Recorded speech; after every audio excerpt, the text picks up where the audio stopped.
ایک تو رامبن سے ہیں، غریب اور کمزور ضلع سے ہیں، اور میں راجو جی سے گزارش کروں گا کہ آپ پلیز تشریف لائیں. وکیل ہیں پیشے سے، اور میری پہلی ملاقات ان سے جو وکیل کے طور پر ہوئی تھی. اور اس کے ساتھ میں دوسرے ایک بڑے تیز ترار لیڈر ہیں رجوری پونچھ سے. ان کی بدقسمتی یہ ہے کہ یہ کسی خانوادے سے تعلق نہیں رکھتے. اگر یہ بھی کسی بڑے خاندان کے چشم و چراغ ہوتے شاید آج یہ بھی ایم ایل اے ہوتے کہیں کے. تو میری گزارش ہے گفتار چودھری سے وہ بھی تشریف لے آئے.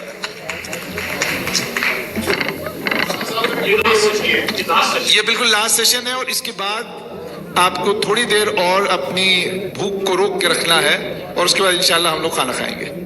تو مجھے اجازت ہے میں شروع کروں؟ ٹھیک ہے. تو میرے ساتھ نیشنل کانفرنس کی نمائندگی ایم ایل اے رامبن کر رہے ہیں، اور میرے ساتھ پی ڈی پی کی نمائندگی گفتار چودھری کر رہے ہیں. معاملہ ہے نوجوانوں کا، اور نوجوانوں کو لے کر نیشنل کانفرنس کیا کر رہی ہے، اور حزب اختلاف کی جماعت سے تعلق رکھنے والے گفتار چودھری نوجوانوں کو لے کر کیا سوچتے ہیں. سب سے پہلے آپ نے ایک کمیٹی بنائی تھی ریزرویشن کو لے کر. اس کمیٹی کو آپ نے کہا کہ 6 مہینے کے اندر رپورٹ آئے گی، اور 6 مہینے کے بعد جب رپورٹ آئے گی تو رپورٹ آنے کے فوراً بعد اس پر عمل درآمد ہوگا، اور آپ ریزرویشن کو ریشنلائز کریں گے. رپورٹ آ گئی، پھر آپ نے کہا لا ڈپارٹمنٹ گئی، پھر آپ نے کہا سوشل ویلفیئر آئی، پھر آپ نے کہا ہمارے پاس آئی، پھر آپ نے کہا 3 دن میں ہو جائے گا. اب وہ 3 دن میں چلے گئے، راجیہ سبھا کے الیکشن بھی ہو گئے. اب کب ہوگا؟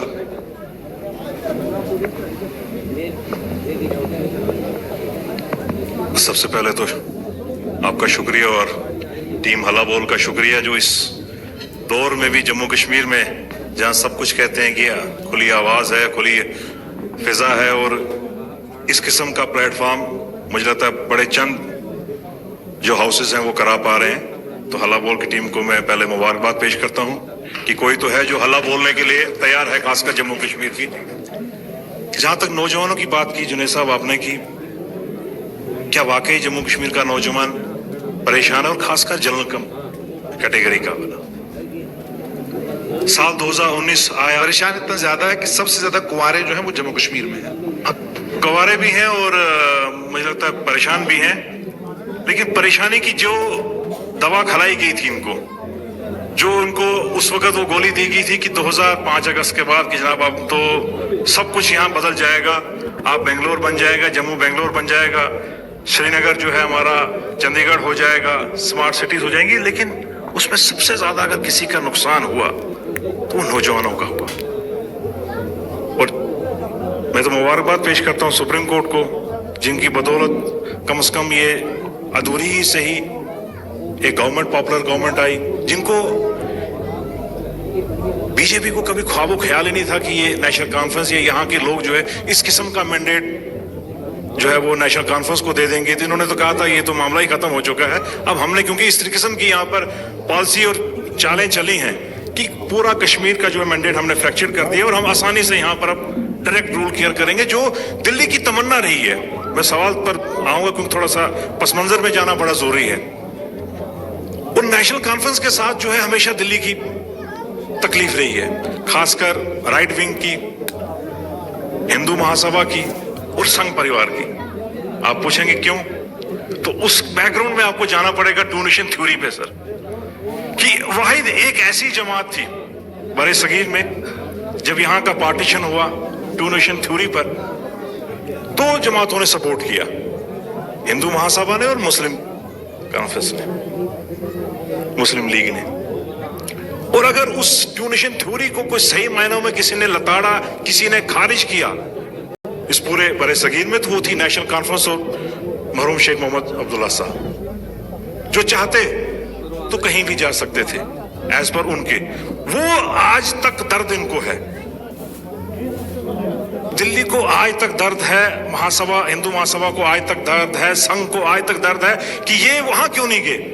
جو ان کا منصوبہ تھا انگریزوں کے ساتھ مل کے، اس کو کیوں نہیں انہوں نے کامیاب ہونے دیا کہ جاتے حیدرآباد کی طرح یا کہ بھیا ہم مسلمان ہیں تو ہم پاکستان جائیں گے. انہوں نے ادھر چنا.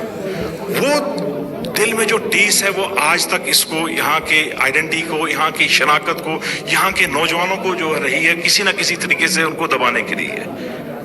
اور وہ جو آپ کا سوال، اسی میں یہ پورا آنسر چھپا ہوا ہے. وہ کبھی ہمارا بھلا نہیں ہونا چاہتے. آپ دیکھیے کہ کیسی پالیسی لائی انہوں نے. میں معاف کریں گے کہ ہندوستان میں یہ کہتے ہیں ہم آئین کے مطابق چل رہے ہیں، 2 کیٹیگری کھڑی کر دی ایس ٹی کی، ST1 اور ST2. ارے جناب مطلب چلیے ایک میرے جیسے آپ ST2 کو ریووک کریے. آپ کہہ رہے ہیں کہ آپ ST2 کو واپس لے لیں گے. دیکھیے میں بات یہ آپ کہہ رہا ہوں، ST2 کو واپس لیں گے. 2 اور 3 کی بات نہیں ہے. نہیں، آپ ST2 کو واپس لیں گے. بات کہی نا، بات پر ذرا آپ اس پہ رکھیے. جو بات آئی کہ نوجوان کس طریقے سے جنرل کیٹیگری کا نوجوان، جو آپ نے کہا کہ آپ نے جو رپورٹ لائی، سب کمیٹی کی رپورٹ آ چکی ہے اور اس میں تمام کمیٹیز کے ساتھ انصاف ہوگا. یہ میرا آپ سے، میں وثوق سے یہاں اس پلیٹ فارم پہ کہہ رہا ہوں، اور جنرل کیٹیگری کا بھی پورا انصاف ہوگا. اور خاص کر جس علاقے سے ہم آتے ہیں، میرے ساتھی کے لوگ پریشان ہوتے ہیں کہ آپ چنہاب میں جو ہے آپ ST کی درجے کی مانگ کیوں نہیں کرتے ہو.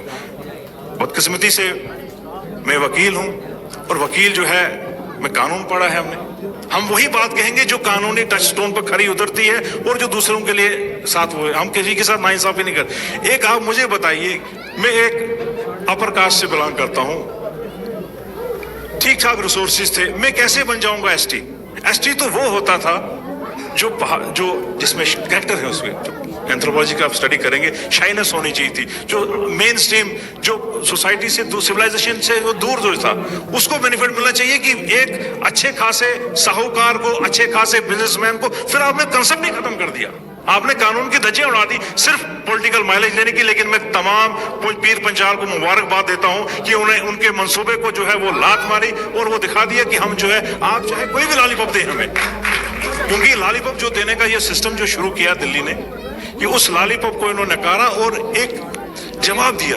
میں نے آپ سے سوال یہ نہیں، میرا سوال وہی ہے کہ جب دیکھیے اس میں میں نے آپ سے عمر صاحب نے کلیئر کہا کہ کیبنٹ کا جیسے ہی آئے گا، LG صاحب کے پاس جائے گا، وہ رپورٹ منظر عام ہو جائے گی. گفتار صاحب سے گفتار صاحب مجھے یہ بتائیے گا، انہوں نے اشارہ دے دیا ہے کہ حکومت کو ST2 پسند نہیں ہے، کہہ دیا کہ ان کو ST2 پسند نہیں. خوش ہیں آپ؟